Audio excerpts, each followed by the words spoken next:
Muhammad, sudah berhentilah memerah susunya. Insya Allah, sudah cukup untuk persediaan kita hari ini.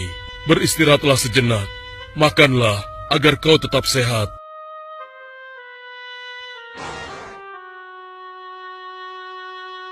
Ya Allah, betapa mulia akhlak cucuku ini. Namun, kasih sayang Abdul Muthalib tidak berlangsung lama. Saat usia Muhammad 8 tahun, Abdul Muthalib kakeknya yang sangat menyayanginya itu meninggal dunia. Kemudian, pengasuhan atas Muhammad pun beralih ke pamannya, Abu Thalib. Muhammad kecil tahu betul betapa sayangnya pamannya kepadanya. Di mana Muhammad?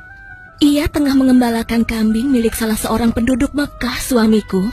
Sejak kapan dia keluar rumah? Sekitar waktu subuh tadi. Subhanallah, betapa baiknya akhlak keponakanku ini.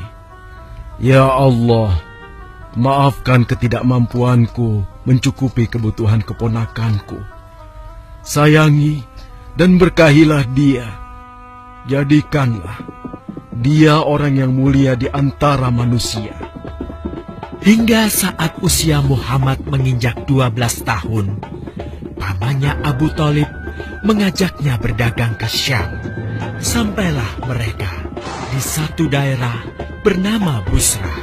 Saat mereka beristirahat, datanglah seorang pendeta menghampiri. Wahai saudaraku, selamat datang di Busra. Tampaknya kalian bukan orang sini. Dari manakah kalian berasal? Terima kasih saudaraku. Kami datang dari Mekah. Lalu, siapakah gerangan anak ini? Ini adalah keponakanku. Muhammad namanya. Apakah engkau bertanggung jawab atasnya, Tuan? Ya. Kemana ayahnya? Ayahnya sudah meninggal sejak ia masih dalam kandungan. Oh, apakah kini dia yatim piatu? Benar. Aku sungguh beruntung bertemu dengannya. Beruntung? Beruntung apa? Sungguh, keponakanmu ini adalah orang yang sangat istimewa. Oh ya? Ya, dia adalah seorang nabi, seorang utusan Allah. Bagaimana kau tahu hal itu? Aku tahu karena aku seorang pendeta. Dan berita kedatangan dia sebagai seorang utusan Allah sudah disampaikan di dalam Injil.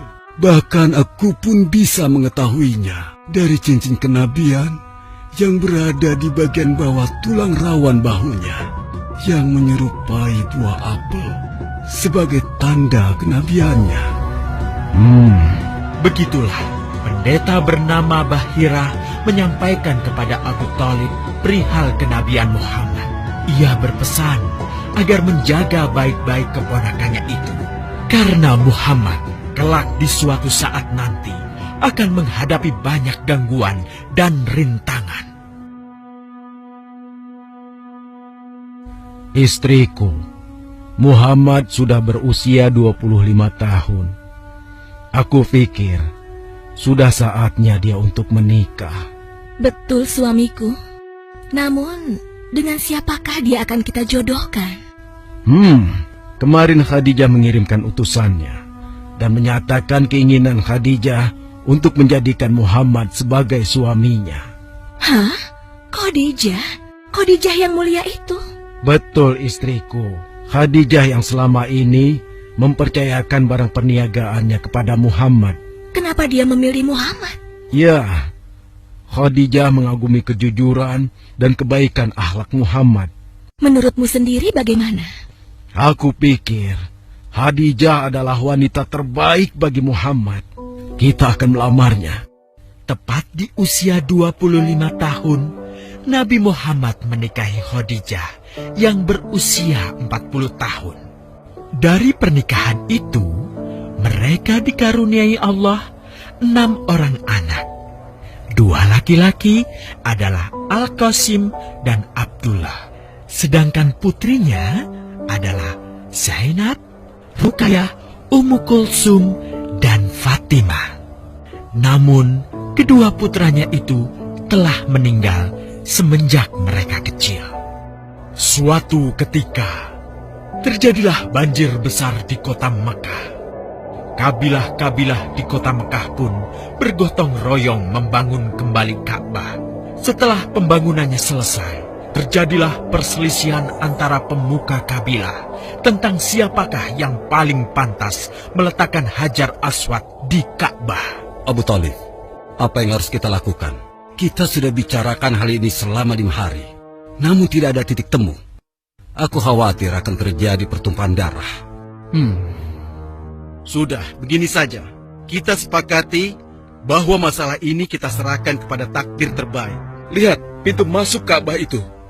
Siapapun yang pertama kali akan melewati pintu itu, dan siapapun dia, kita tidak boleh menolaknya. Setuju? Aku juga setuju. Baiklah, aku setuju. Aku juga setuju. Baiklah, kita perhatikan bersama.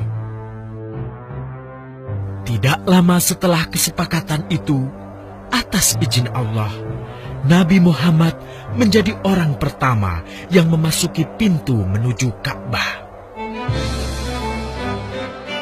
Alhamdulillah, segala puji bagi Allah. Ternyata Muhammad, dan memang dia adalah orang yang tidak pernah kita temui ada celah. Betul? Betul. Iya, betul. Nabi Muhammad pun menerima kepercayaan itu. Dengan kebijaksanaannya, Nabi Muhammad meminta sehelai kain, lalu meletakkan Hajar Aswad di atasnya. Nabi Muhammad mempersilahkan seluruh pemuka kabilah untuk memegang ujung-ujungnya dan mengangkatnya secara bersama-sama. Setelah sampai pada sudut Ka'bah, giliran Nabi Muhammad meletakkan Hajar Aswad di tempatnya semula. Terhindarlah perpecahan di kota Mekah. Meskipun demikian, kegelisahan masih terus menggelayuti hati Nabi Muhammad. Kejahiliahan ada di mana-mana. Kezaliman dan kemaksiatan terus berlangsung. Ia tak habis pikir. Nabi Muhammad mulai merenung dan menyendiri untuk menghindar dari perilaku jahiliyah. Nabi Muhammad memilih tempat di sebuah goa di atas bukit sekitar Mekah. Goa Hiro. Dari mulut goa itulah Nabi Muhammad bisa memandangi kota Mekah yang dicintainya dengan pandangan yang lebih luas. Hingga suatu ketika, sesuatu yang tidak pernah terbayangkan sebelumnya terjadi. Tiba-tiba, goa itu menjadi terang benderang. Kemanapun arah mata melihat, di sanalah cahaya itu ada. Itulah malaikat Jibril. Jibril berkata, "Bacalah."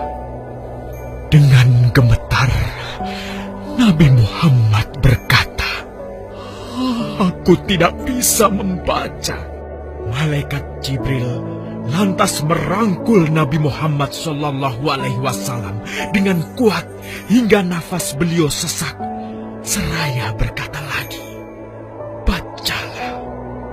Sampai akhirnya malaikat Jibril membantunya setelah merangkulnya dan menyuruhnya membaca hingga 3 kali. Kemudian malaikat Jibril membantunya membaca. "Bacalah dengan menyebut nama Tuhanmu yang menciptakan